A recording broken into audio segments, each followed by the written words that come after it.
তথ্য গোপন করে এবার নিজ নামে প্লট বরাদ্দ নেয় সদ্য ক্ষমতাচ্যুত সাবেক প্রধানমন্ত্রী শেখ হাসিনার বিরুদ্ধে আরও একটি মামলা করেছে দুর্নীতি দমন কমিশন দুদক। একই জালিয়াতির ঘটনায় মামলা হয়েছে শেখ হাসিনা পুত্র সজীব ওয়াজেদ জয়ের বিরুদ্ধেও।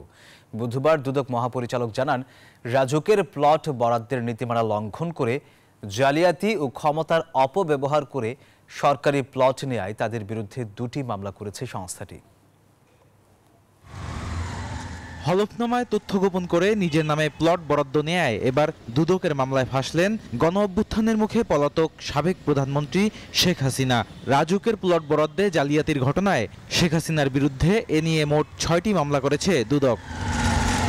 দুদক জানায় পূর্বাচলের ২৫০টিরও বেশি ডিজাইন অপশন নিয়ে ওয়ালটন স্মার্ট ফ্রিজ, বোঝে আপনার প্রয়োজন।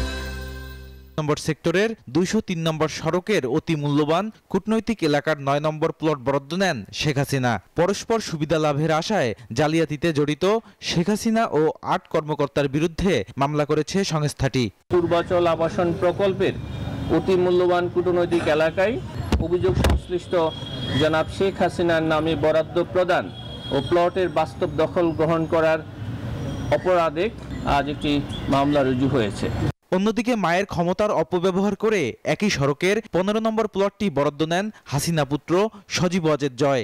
এই ঘটনায় তিনি, শেখ হাসিনা সহ সংশ্লিষ্ট আরও ১৫ কর্মকর্তাকে আসামি করেছে দুদক। সজীব আহমেদ ওয়াজেদ জয় রাজুকের এখতিয়ারধীন এলাকায় বাড়ি বা ফ্ল্যাট বা আবাসন সুবিধা থাকার পরও তা হলফনামায় গোপন করে পূর্বাচল নতুন শহর প্রকল্পের অতি গুরুত্বপূর্ণ কূটনৈতিক এলাকায় একটি ১০ কাঠার প্লট বরাদ্দের ক্ষেত্রে বিধান লঙ্ঘন করা হয়েছে মর্মে অনুসন্ধানকালে প্রাথমিকভাবে প্রমাণিত হয়েছে এবং দুর্নীতি প্রতিরোধ আইন ১৯৪৭-এর ৫-২ ধারায় আরও একটি মামলা রুজু করা হয়েছে। এ নিয়ে গত ৩ দিনে শেখ হাসিনা ও তার পরিবারের সদস্যদের বিরুদ্ধে প্লট জালিয়াতি সংক্রান্ত ৬টি মামলা করেছে দুদক। মামলার তদন্তকালে অন্য কারো সম্পৃক্ততা পেলে তারাও চার্জশিটে অন্তর্ভুক্ত হবে বলে জানিয়েছে সংস্থাটি। বদরুল আলম শাওন, নিউজ 24, ঢাকা।